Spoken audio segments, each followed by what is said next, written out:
Jom teman saya refill sos ni dalam botol. Ni FIFO botol. So kalau korang nak tahu, FIFO ni adalah first in first out. Maksudnya yang mana masuk dulu tu akan keluar dulu.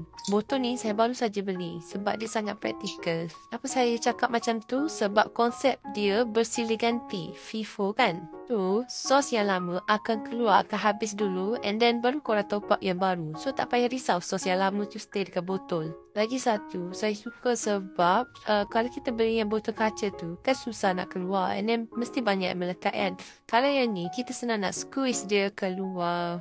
Then korang tak membazir juga lah sebab kalau kat botol tu banyak melekat. Kalau yang ni dia confirm dia akan turun dahulu.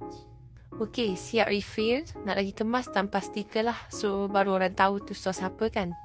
Okey, so bawahan ni macam ni lah. So bila korang picit, dia akan keluar macam tu. Sangat mudah kan? And then dia boleh letak berdiri. Jangan risau tak akan tumpah.